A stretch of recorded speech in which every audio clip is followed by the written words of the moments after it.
노동자는 먹는 것이 많든지 적든지 잠을 달게 자거니와 부자는 그 부요함 때문에 자지 못하느니라.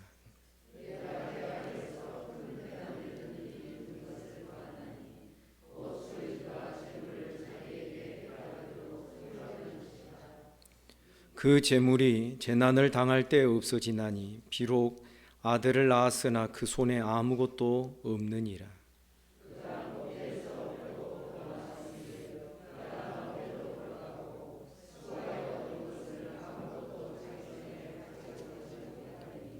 이것도 큰 불행이라.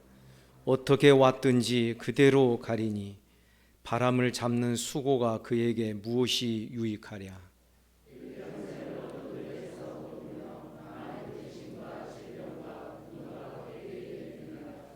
사람이 하나님께서 그에게 주신 바 그 일평생에 먹고 마시며 해 아래에서 하는 모든 수고 중에서 낙을 보는 것이 선하고 아름다움을 내가 보았나니 그것이 그의 몫이로다.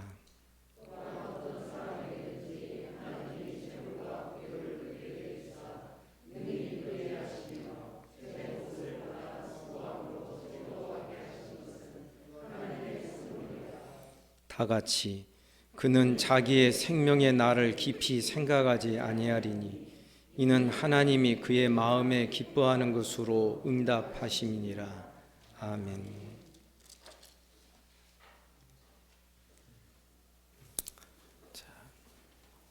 전도서 1장 2절에서 헛되고 헛되다라고 시작된 이 모든 것이 12장 8절까지 계속된다라고 제가 말씀을 드렸습니다.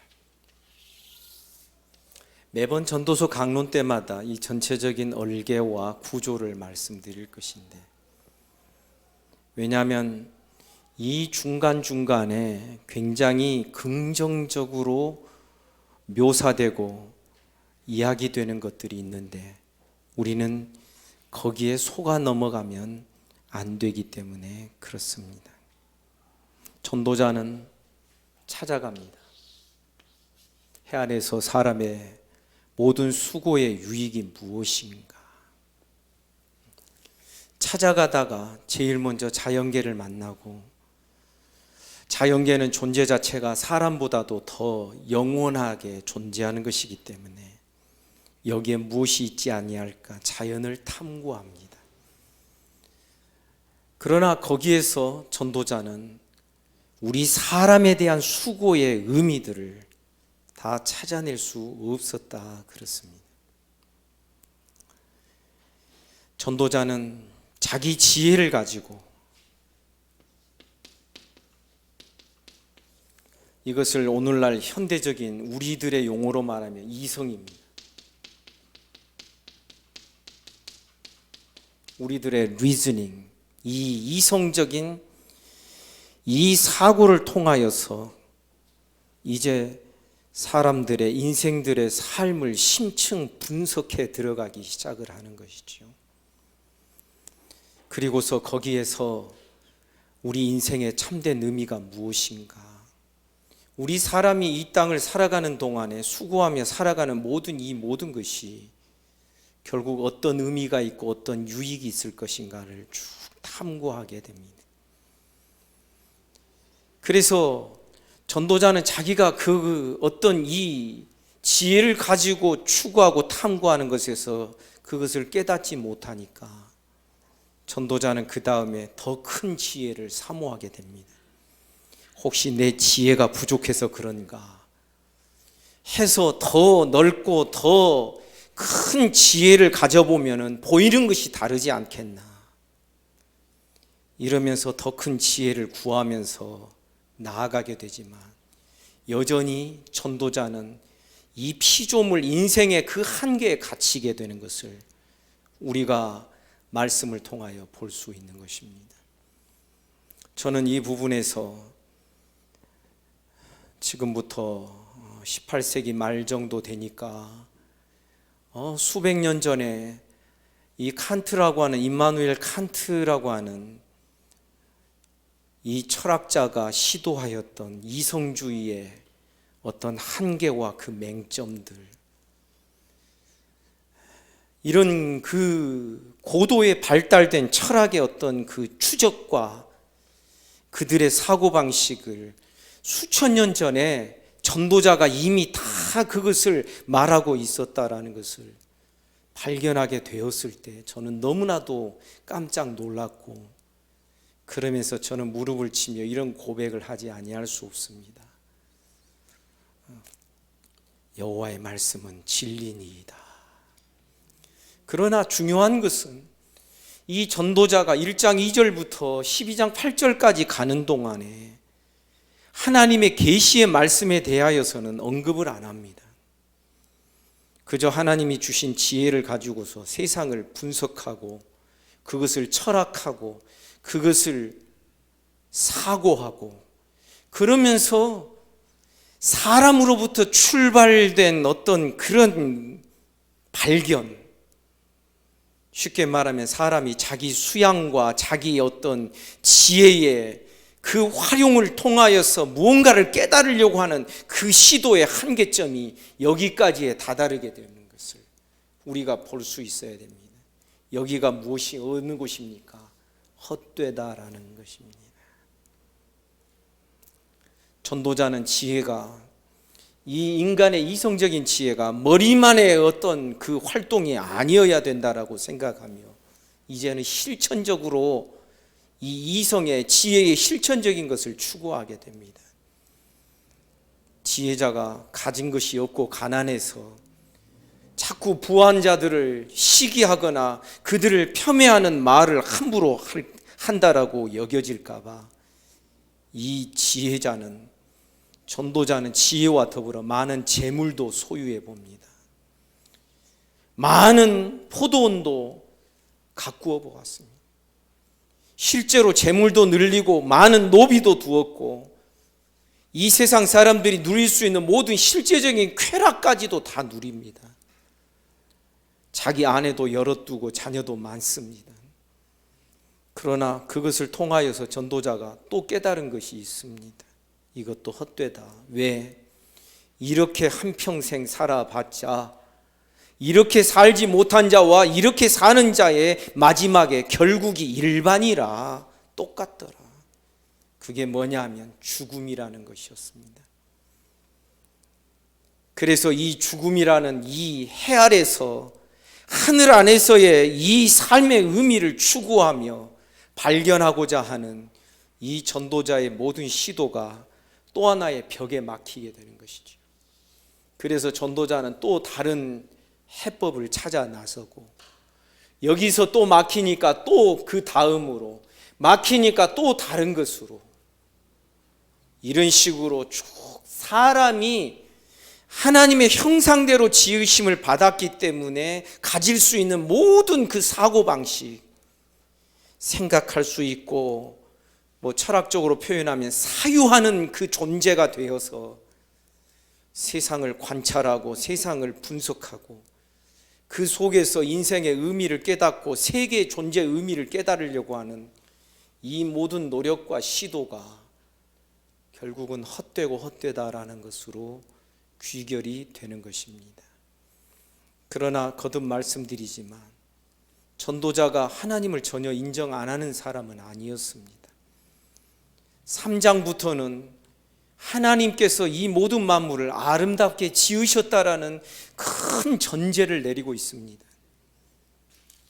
3장 11절에 보면 하나님이 모든 것을 지으시되 때를 따라 아름답게 하셨고 또 사람들에게는 영혼을 사모하는 마음을 주셨느니라. 그러나 하나님이 하시는 일의 시종을 사람으로 측량할 수 없게 하셨도다. 3장은, 전도서 3장은 우리가 잘 아는 대로 때가 있다. 범사에 때와 기한이 있다. 그런데 하나님이 그 때와 기한을 하나님이 내신다면, 사람의 손에 있지 아니하고 하나님의 손에 있다면 우리 하나님이 하시는 모든 일은 분명히 선하고 아름다울 것이야. 이런 전제를 가지고서 그 모든 때와 기한과 시기들을 살펴보게 되는 것입니다. 그러나 전도자는 하나님이 하시는 일에 대하여 벽에 부딪히게 됩니다. 하나님께서 사람에게 하나님의 형상대로 지으셨기 때문에 영원한 것을 추구하고 그것을 사모하는 마음을 주셨다라고 전도자는 고백을 합니다. 다른 어떤 동물들과 달리 자꾸 사람은 이거 의미가 무엇인지, 뜻이 무엇인지 자꾸 그것을 확인하고 그것을 깨달으면서 살아야 사람이 사람다운 삶이라고 그렇게 말을 하는 이유가 여기에 있습니다. 그런데 전도자가 깨닫는 것이지요. 이 영혼을 사모하는 마음을 사람의 본성 속에 주셨지만 이 사람의 지혜로는 그 영혼의 본질에 도달할 수 없다. 그 이야기가 11절 하반절에 나오는 것입니다. 사람에게 영혼을 사모하는 마음을 주셨느냐. 그러나 하나님이 하시는 일의 시종을 사람으로 측량할 수 없게 하셨다. 3장 11절의 이야기입니다.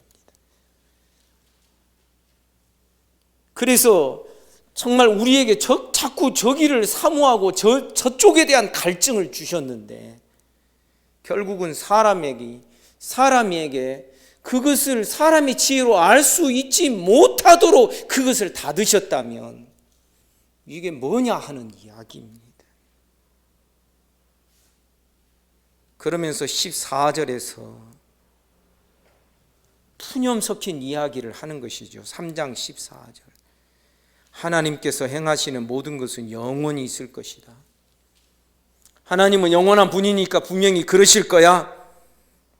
하나님이 하시는 이 영원한 일에 사람이 그 무엇을 더할 수도 없고 그것을 뺄 수도 없나니 하나님이 이같이 행하시면 사람들이 그 앞에서 아무 소리도 말고 경외하게 하려 하심이죠.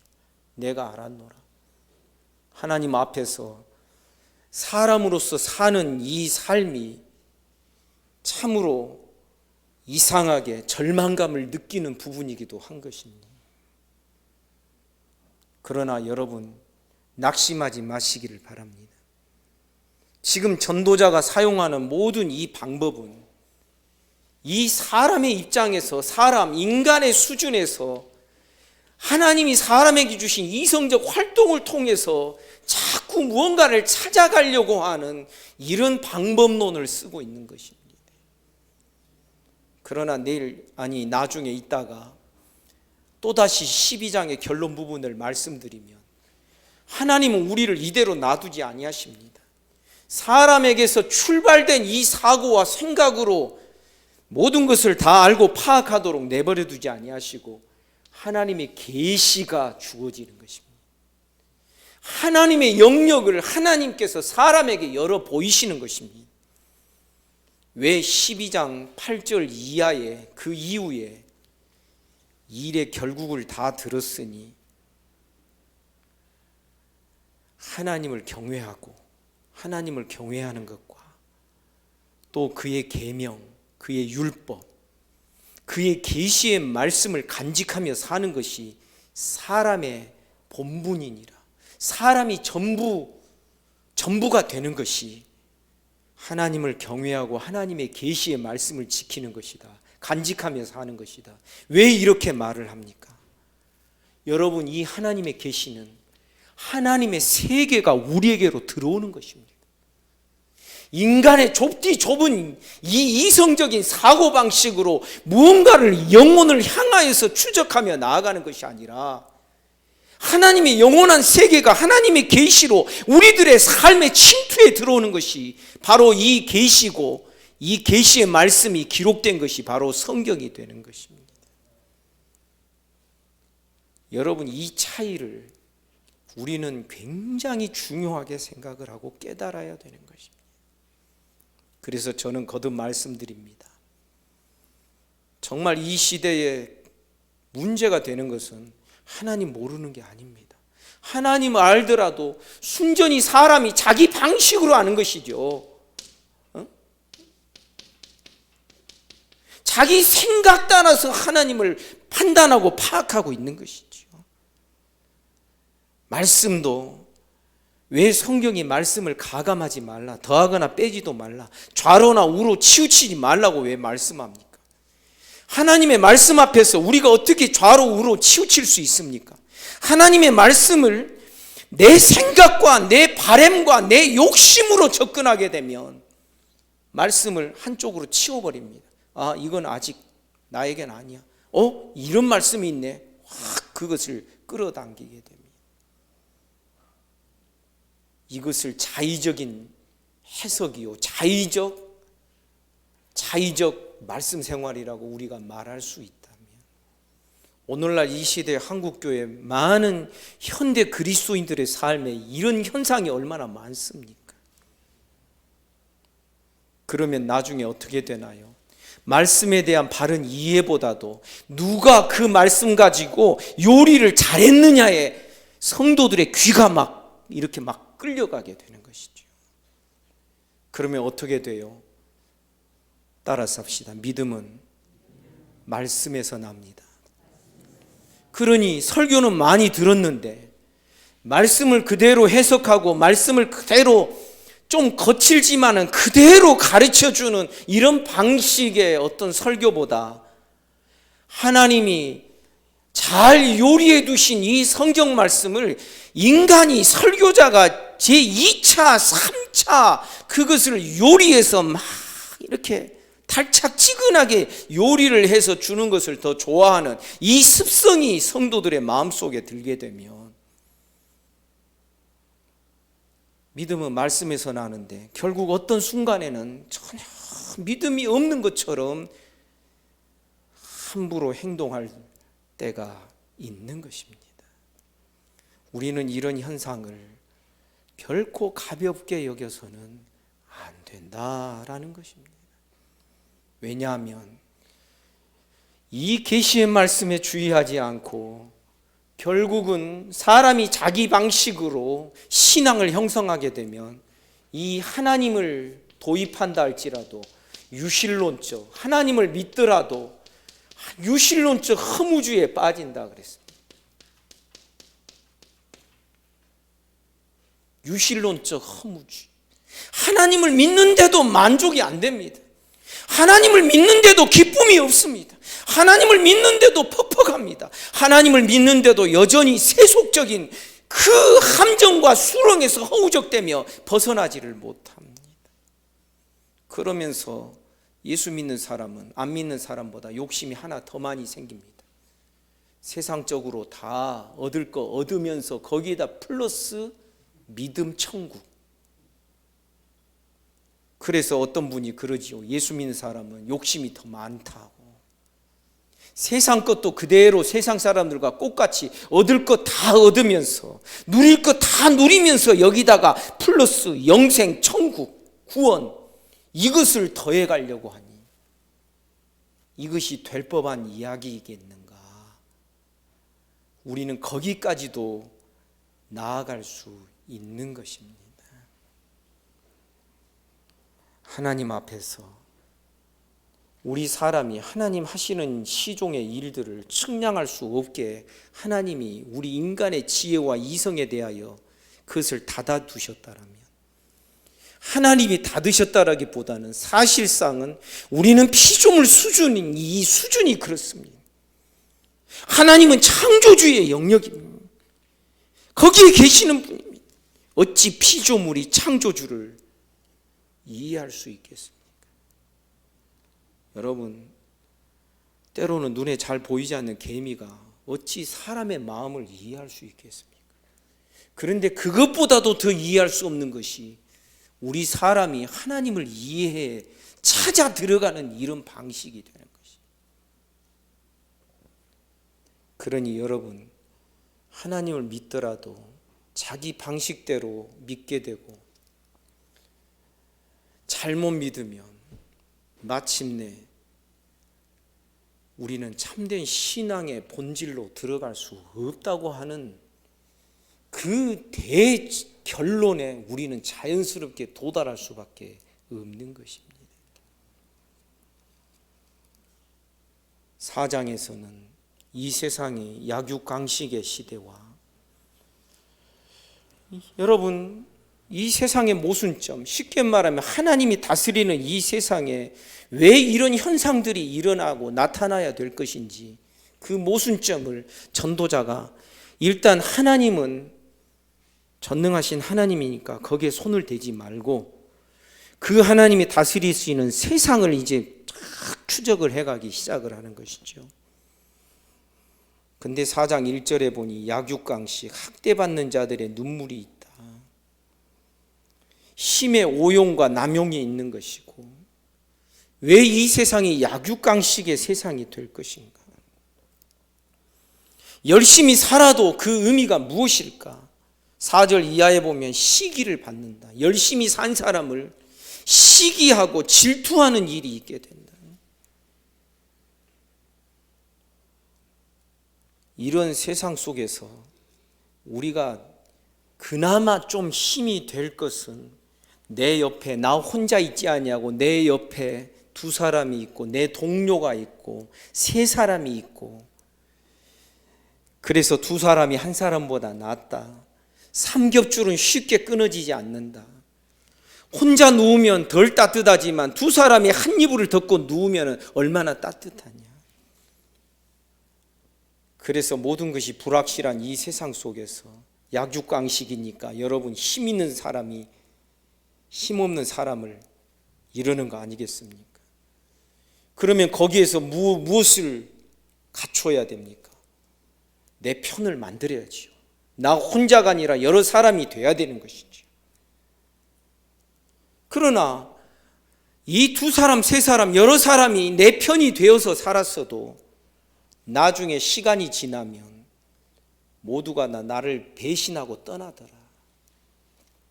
그 이야기가 4장 13절부터 16절까지에 나오는 것입니다. 젊은 날 아주 입지전적인 인물, 감옥에 갇히기도 하고 그랬다가 왕이 되었을 때 거기에서 같은 동료들이 함께 도와서 왕이 됐습니다. 그런데 이 왕이 이제 늙었습니다. 그러니까 어떤 민심 이반이 일어나게 되느냐 하면, 또 다른 젊은 왕이 일어나니까 사람들의 마음이 다 그곳으로 쏠리더라라는 것입니다. 이게 무엇을 의미합니까? 결국 왜 이 세상이 힘의 논리의 세상이 될 수밖에 없었는가? 왜 이 세상이 세상에 통용되는 말처럼 믿을 거는 나밖에 없어, 나 자신밖에는 믿을 것이 없어. 그러다 보니까 제 이름이 자신이군요. 이런 이야기가 세상에 나오는 이유가 무엇인지를 설명하고 있는 것입니다. 어떤 사람은 가족이 최고야. 가족의 행복.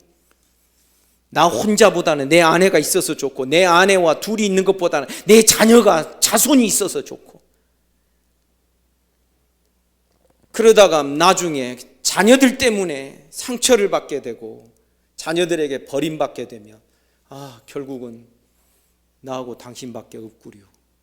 그러다가 한 사람이 먼저 떠나면 이제는 나밖에 없네. 그러면 어떻게 됩니까? 믿을 사람은 결국은 나밖에 없구나. 왜 개인주의가 나오는지.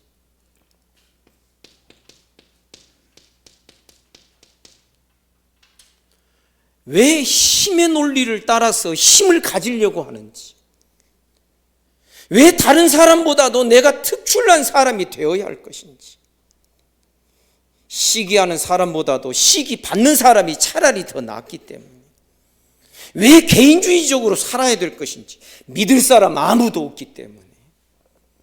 오늘날 이 시대 속에 들어있는 이런 모습은 사실상 오늘날에만 있는 게 아닙니다.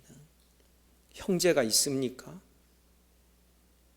아무리 형제끼리라 할지라도 내가 손해가 되고 내가 이익이 되는 그 손해와 이익 경계선에서 우리 많이 행동을 결정을 하게 됩니다. 가인이 그의 형제 그 아우 아벨을 죽인 이 계시 역사의 구원 역사의 초기에 일어났던 사건이 우리에게 보여주는 바가 무엇입니까? 사람은 결국 자기 이익 따라서 살게 된다는, 이게 부패한 본성입니다. 이 부패함을 따라서 지금의 세상이 힘의 논리로 똘똘 무장하고 있고, 자꾸 자꾸만 다른 사람과 경쟁해서, 왜? 시기하는 쪽에 있는 이보다는 시기 받는 쪽이 더 낫기 때문에 경쟁해서 사는, 그래서 다른 사람은 아랑곳하지 않고 자꾸 내가 탑이 되어야 되는 그러한 쪽으로 우리와 우리 자녀들을 키워내려고 하는 그 이유가 무엇이냐는 것입니다. 그래도 이것이 제일 확실하기 때문에 그런 것이죠. 옛날에는 소꿉친구 혹은 고추친구 막 이런 표현들이 있었습니다. 그러나 지금은 그런 이야기 많이 없는 것 같습니다. 사랑 여러분, 우리는 말씀으로 이 세상을 해석해 들어가는 이런 믿음의 눈이 열리기를 주님의 이름으로 축복합니다. 그런데 전도자는 이러한 일들이 하나님의 통치 아래서 지금 일어나고 있다는 것을 알게 되는 것입니다. 그래서 5장 1절부터 9절까지에서는 그렇다고 해서 하나님이 다스리시는 이 세상에 모순이 있고 부조리가 있다 하여서 너 하나님 앞에서 함부로 입 놀리지 마라. 그 하나님은 하늘에 계시다. 5장 2절에 보면 너는 하나님 앞에서 함부로 입을 열지 말며 급한 마음으로 말을 내지 말라. 하나님은 하늘에 계시고 너는 땅에 있습니다. 차라리 말을 하지 말아라. 하나님 앞에서 불평하지 마라. 그러다가 너 큰일 난다. 너 심판받고 멸망받을 수 있다. 그래서 5장 1절부터 9절까지에서는 7절까지에서는 하나님이 내 이놈 하시는 하나님으로만 묘사를 하고 있는 것입니다. 그러나 우리는 알지요. 성경을 통하여 하나님의 계시를 통하여 하나님이 얼마나 우리를 사랑하시는지. 여기 5장 1절부터 7절까지에서는 하나님의 사랑, 우리 죄인들을 위하여 자기 아들 독생자를 내어주시기까지 사랑하시는 그런 하나님의 사랑에 대한 이야기가 전혀 없는 것입니다. 왜 그런 줄 아십니까? 이 사람의 부패한 마음속은 본성적으로 사랑을 잘 알지 못하기 때문에 그렇습니다. 사람은 항상 자기 수준에서 자꾸 상대방을 쳐다보게 돼 있거든요. 그래서 하나님을 사랑의 하나님으로 안 받아들이는 거 생각지도 않는 것입니다. 야, 너 말 잘못했다가 함부로 너 맹세했다가 나중에 그거 번복하려고 그러지 말아라. 그러다가 네 목소리로 말미암아 하나님이 진노하시면 네 손으로 하는 것이 다 멸절당하지 않겠나? 너는 오직 하나님만 경외해라. 7절 말씀은 그저 우리가 긍정적으로 지금 사용할 수 있는 말씀이 아니라는 것입니다. 야, 너 하나님 앞에서 아무 소리 하지 마. 너 입도 함부로 열지 말고 행동도 함부로 하지 마. 너 그러다가 너 망하니까. 그러니까 이게 푸념이라고 제가 설명을 드렸습니다. 단마음이 아닌 것입니다. 그래, 어쩔 수 없지 뭐. 나보다 힘센 하나님이 계시다면 그 하나님 앞에서 내가 무슨 말을 할 수 있겠는가? 이런 식의 이야기인 것입니다. 하나님을 믿더라도 이렇게 믿는 사람들이 있을 수 있다라는 것이죠. 어떻게? 자기 생각 따라 자기 방식대로 하나님을 믿으면 성경이 말하는 하나님을 우리가 제대로 균형 있게 믿지를 못합니다. 그래서 우리가 지난 시간에 말씀드렸습니다. 하나님을 믿더라도 Bible says, 성경이 말씀하는 하나님을 믿습니까? 라고 물어보아야 됩니다. 왜냐하면 자기 방식대로 믿는 유럽인들이나 미국인들이 많은 거예요. 우리나라에도 지금 많이 있습니다. 자기 하나님 믿는다 합니다. 그러나 성경은 거절합니다. 예수 그리스도를 우리처럼 안 믿습니다. 사람이 도달할 수 있는 최고 수준 경지까지 이른 성현 중에 한 사람, 이 정도로 믿습니다. 성경이 말하는 하나님, 성경이 말하는 예수 그리스도, Bible says, 성경이 이야기하는 방식은 귀담아 듣지 않고 그것을 마음에 유념하지 않고 자기 나름대로 자기 방식대로 하나님을 이렇게 규정하고 있고 예수 그리스도를 이렇게 규정하고 있고, 그러니 우리 인생은 이렇게 살아야 돼라고 이렇게 어떤 결론을 각각의 사람들이 그런 결론을 내리고 있다면 그것이 어찌 옳은 길이라고 말할 수 있겠습니까? 그러다 보니 하나님 앞에서 꼼짝달싹 할 수 없는, 조금이라도 용신할 수 없는 그런 꼭두각시처럼 사는 인생이 될 바에는 하나님을 제외하고 그래도 뭔가 확실한 것이 있지 않겠는가. 그리고 눈을 돌려보니 10절에서 은과 금에 대한, 재물에 대하여 눈이 뜨이게 되는 것입니다. 결국은 내가 가지고 있는 이것밖에는 믿을 것이 어디 있는가? 지금 내가 추구하고 내가 가지고 있는 이 재물밖에는 확실한 것이 어디 있는가? 왜? 하나님이 다스리시는 이 모든 세상의 방식을 보니 그냥 뒤죽박죽이에요. 영어로 말하면 랜덤이에요. 랜덤.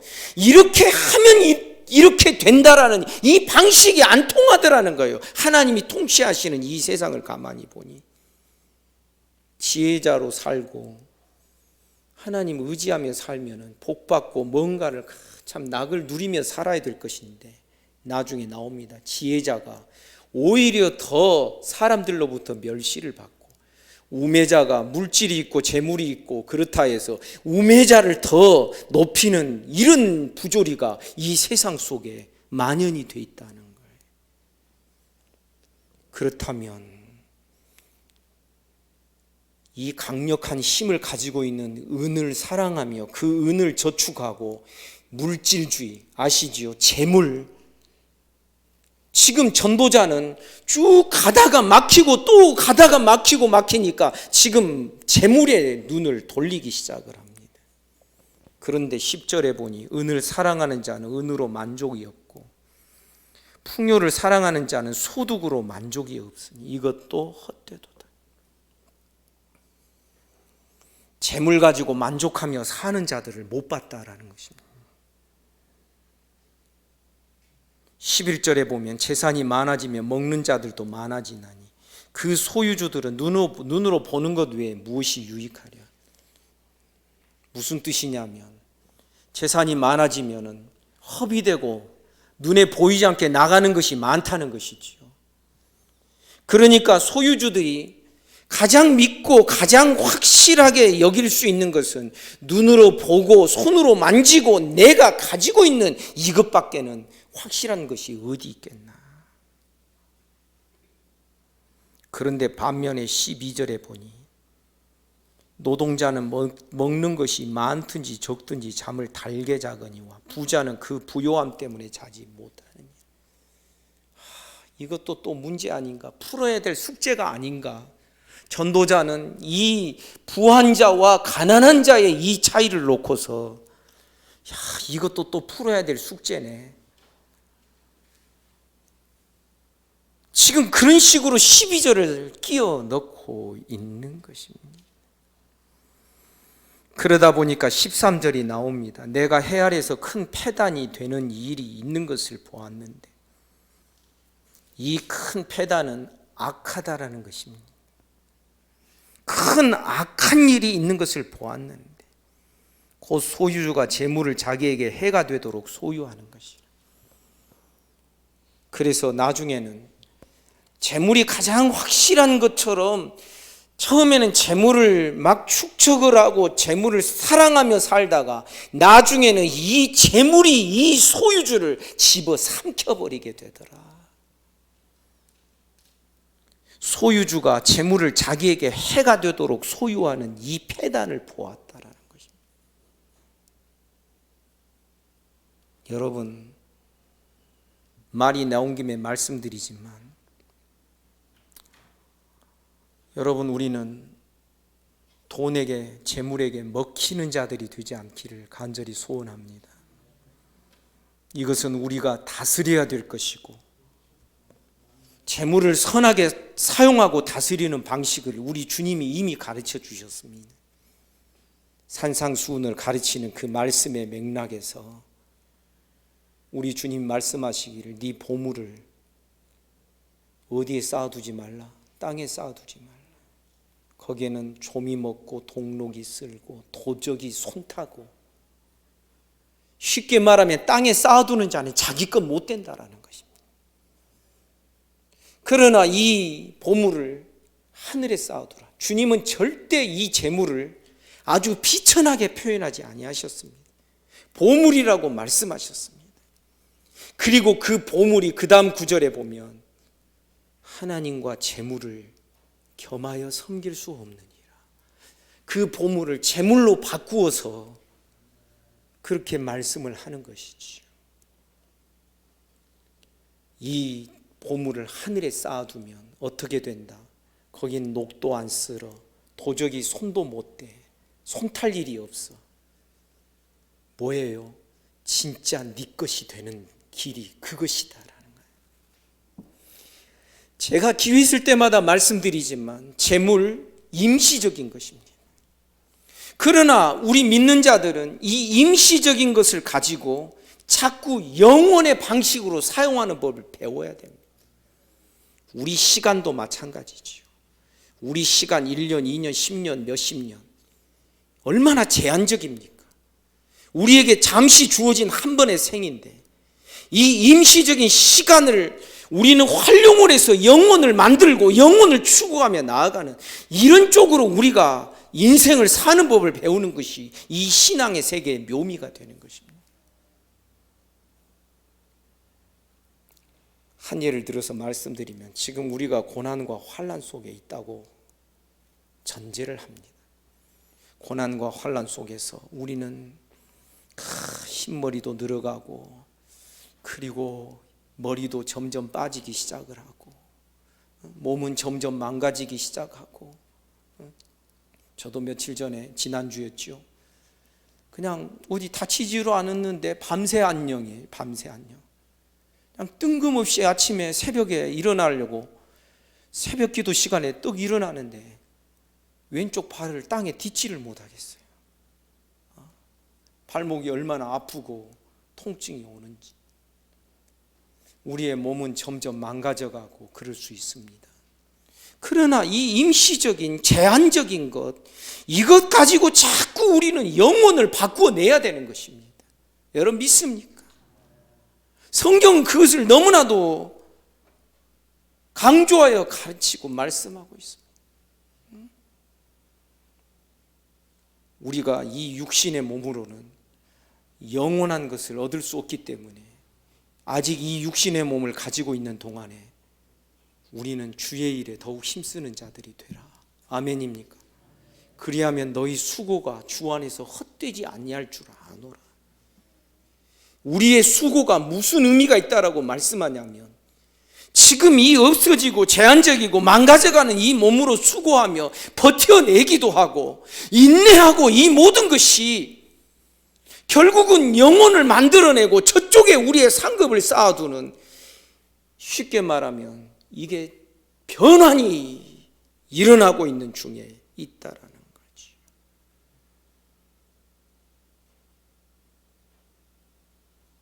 사랑하는 여러분, 우리는 전도서를 통하여서 우리 인생의 의미를 대충 우리가 살펴서 넘어가는 자들이 아니라 정말 실감나게 깨달을 수 있기를 주님의 이름으로 축복합니다. 힘의 논리의 세상, 사장에서 시기, 질투,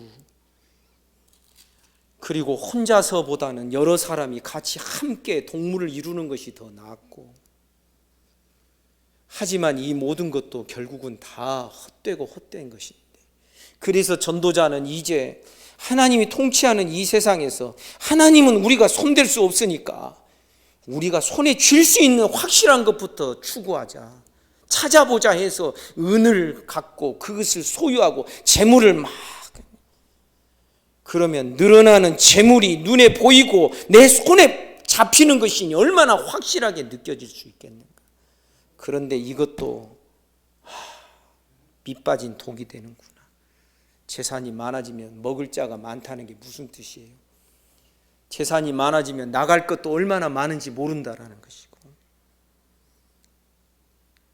그런데 보면 노동자가 더 깊은 잠을 자지 부자가 그 부요함 때문에 잠자지 못하는 현상들이 있더라는 거예요.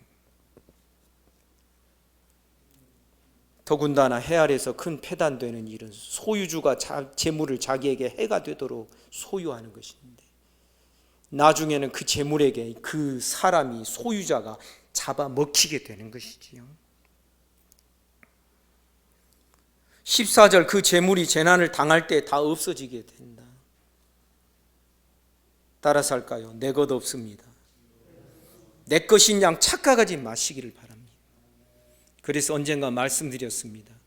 우리의 삶은 소유가 아니라 관리라고 말씀드렸습니다. 여러분, 이 의미를 분명하게 우리의 신앙과 우리 인생에 적용할 수 있기를 주님의 이름으로 축복합니다. 이 재물이 재난당할 때 다 없어지는 거예요. 비록 아들을 낳았으나 그 손에 아무것도 없는데, 15절, 그가 모태에서 벌거벗고 나왔은즉 그가 나온 대로 돌아가고 수고하여 얻은 것을 아무것도 자기 손에 가지고 가지 못한다. 죽음을 마지막 지점으로 여길 때에, 죽음을 놓고 볼 때에 이 죽음의 경계선을 넘어가고 가지고 갈 수 있는 것이 아무것도 없더라. 16절에 보니 이것도 큰 불행이라. 이것도 매우 크게 선하지 못한 일이라. 어떻게 왔든지 그대로 가리니, 어떻게 왔든지 부잣집에 태어났든지 가난한 집에 태어났든지 중산층 집안에 태어났든지, 어떻게 오는 모양은 조금 다르고 어느 집에 태어났냐 다를지 모르지만 마지막 죽는 순간 보면 다 똑같은 지점을 통과해 가요. 우리가 착각하는 것은 관을 좋은 거 비싼 거 쓰면 더 나을 것 같고, 수의를 더 비싼 거 입히면 더 나을 것 같고, 어떤 문화에서는 죽은 사람의 눈에다가 가난한 사람은 동전 2입을 크게 딱 올려놓고 노잣돈 쓰라고 그러고, 그보다 조금 괜찮은 사람은 은전 2개를 올려놓고, 부자인 사람들은 금전을 올려놓고, 어디에 나오는 이야기인 줄 아시겠죠? 저도 그 영화 보면서 처음 알았습니다. 그러나 그렇다 해서 그것을 가지고 갈 수 있는 것인가? 바람을 잡는 수고, 인생 몇십 년의 그 기간이 바람을 잡는 수고였다는 것. 그래서 잡았다 했지만은 결국은 잡은 게 아니라 놓치는 것이고, 내 것이다 했지만 결국은 내 것이 아닌 그런 헛된 것을 잡으려고 하고 소유하려고 하고 내 것으로 붙잡으려고 했던 그 모든 수고가 바람을 잡는 수고가 아니고 무엇이겠는가? 이것이 그에게 무엇이 유익하랴? 차라리 17절, 일평생을 어두운 데서 먹으며 많은 근심과 질병과 분노가 그에게 있느니라. 인생의 의미를 이렇게까지 생각을 해보면 염세적이 될 수밖에 없는 것이죠. 하나님을 향하여 막 삿대질하고 싶은데 5장 초두에서 하나님을 향하여 입 함부로 열지 말아라. 여러분, 하나님 향하여 삿대질하는 그런 신앙이 실제로 그런 자들이 있었다라는 것 제가 말씀드린 적이 있지 않습니까? 18세기 후반에 시작된 계몽주의, 인간의 이성주의입니다. 이 이성을 가장 최고의 분별력을 가질 수 있는 사람의 이 사고와 지성과 이것이 가장 믿을 만한 것이다라고 이성주의의 시대를 연 것이 18세기 말에 계몽주의 시대였습니다. 계몽이라고 번역하는 이유, 영어로 말하면 enlightenment, 빛을 비춤 받은 자입니다. 계몽주의가 어떤 빛을 받았냐면은 이 하나님의 빛을 받는 게 아니라 인간의 이성이 가장 확실하고 믿을 만한 것이다라고 주장하는 그런 이 휴머니즘의 빛을 받은 것이지. 그 18세기 말에 시작된 인간의 계몽주의가 결국은 1차 세계대전, 2차 세계대전 지나면서 완전히 이제 절망감에 빠지게 됩니다. 제가 말씀드렸지요. 아우슈비츠, 유대인들을 가스실에 집어넣고 그들 시체로 비누도 만들고 기름을 짜가지고 그들의 머리카락으로 가발도 만들고 그들의 금리빨을 빼가지고 영화에도 나오지 않아요. 그래가지고 막 아주 부자가 되고 갑부가 되는 나치 장교들이 있었고,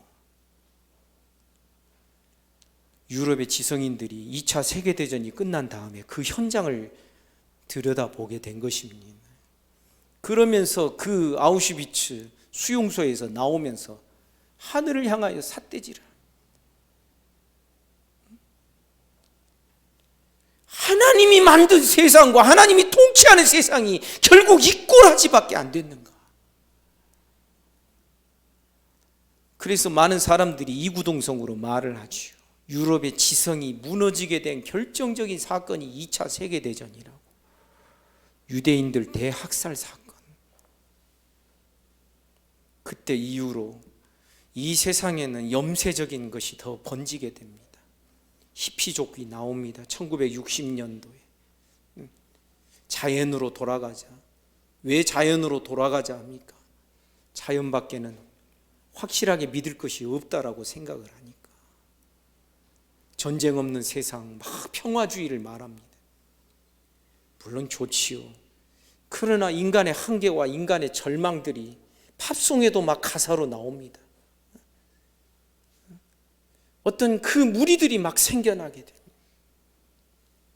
제가 볼 때는 지금도 분노하는 인생들의 모습이라고 저는 지금도 그렇게 느끼고 그렇게 말씀드리고 싶습니다. 17절, 분노가 그에게 있느니라. 내가 이러려고 열심히 살았나?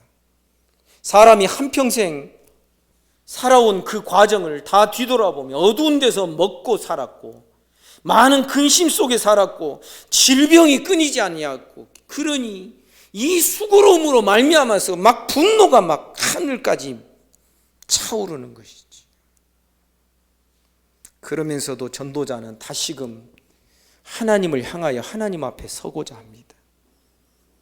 사람이 하나님께서 그에게 주신 바 그 일평생에 먹고 마시며 해 아래에서 하는 모든 수고 중에서 낙을 보는 것이 선하고 아름다움을 내가 보았나니 그것이 그의 몫이로다. 그래도 전도자가 세상을 바라보니 하나님으로부터 복받은 사람이 있는 것은 또 보이는 것이죠.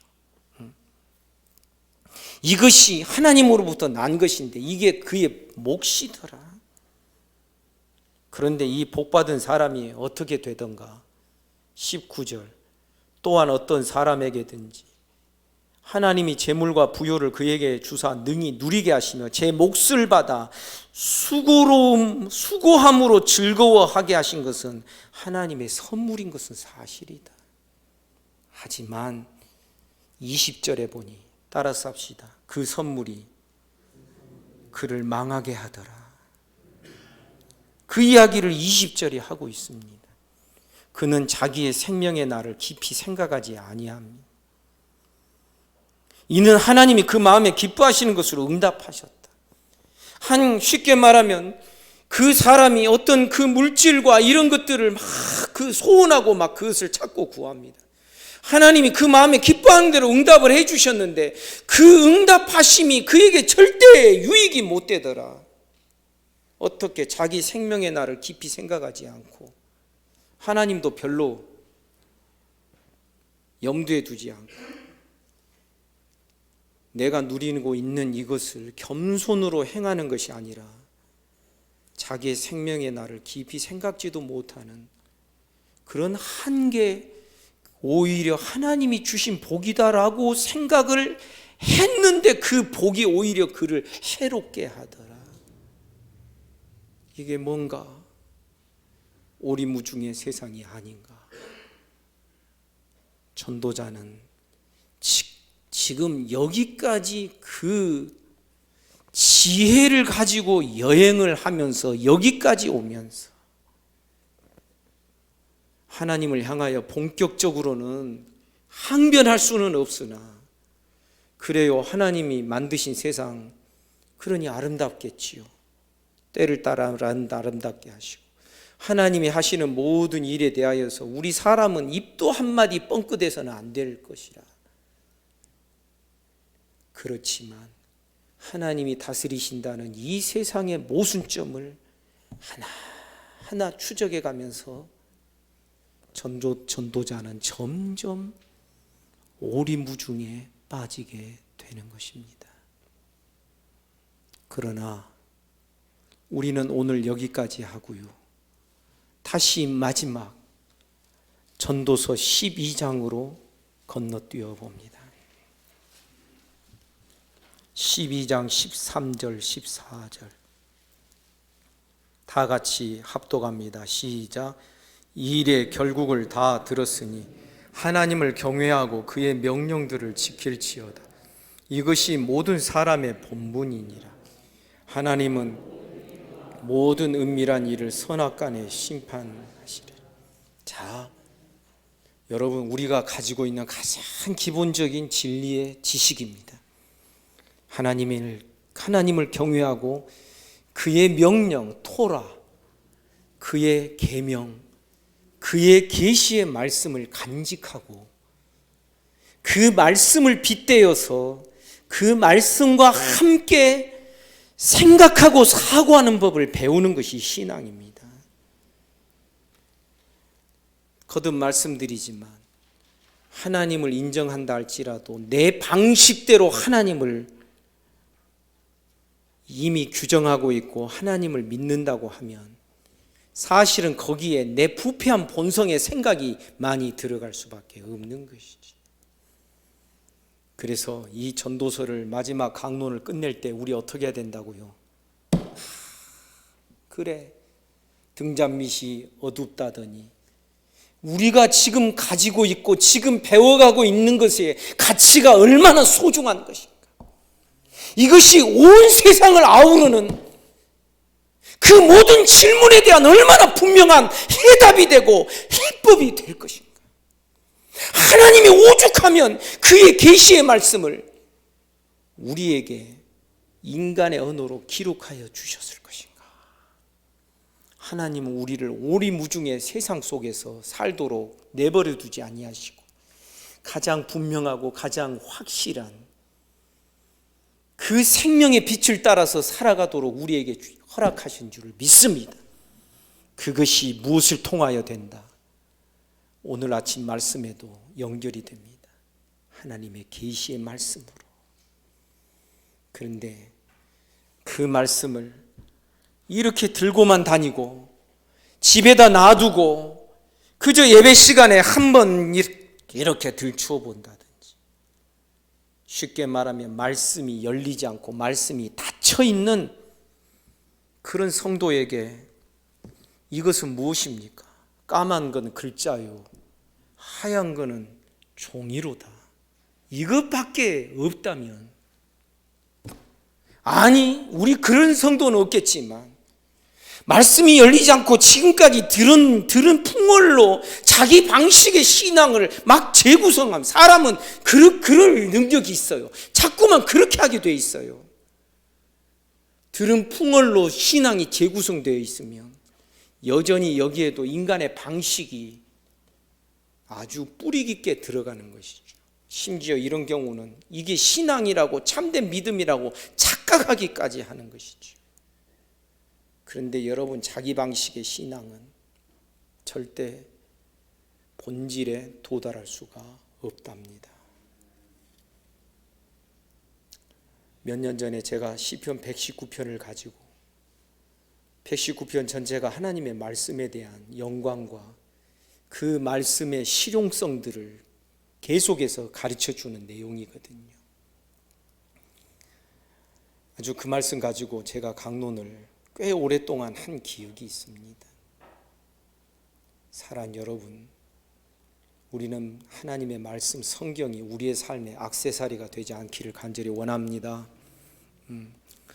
정말 이 말씀이 마르고 닳도록 읽혀지고 묵상되고, 그래서 이 활자 이면에 있는 이 활자, 이 성경 읽을 때마다 정말 어떤 세계가 펼쳐지는 것을 실제로 경험하고 이걸 넘어가야 되는 것입니다.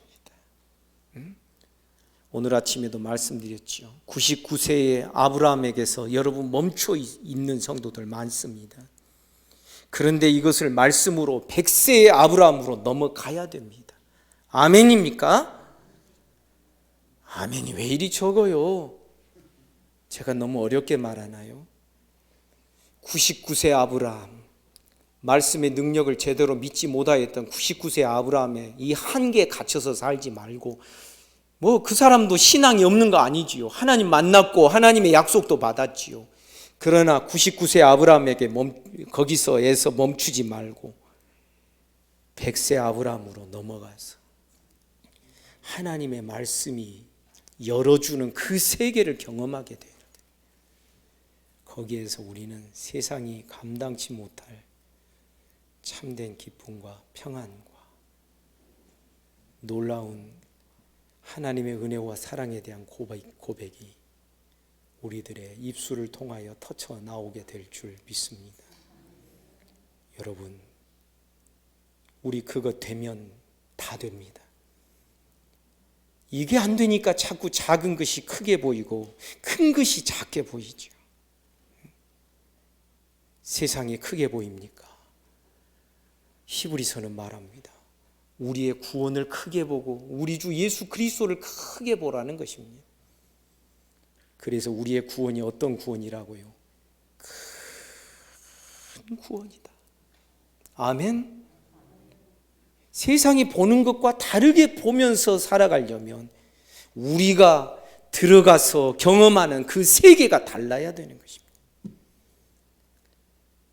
마지막으로 이렇게 따라서 하겠습니다. 허우적대지 맙시다. 기도하겠습니다.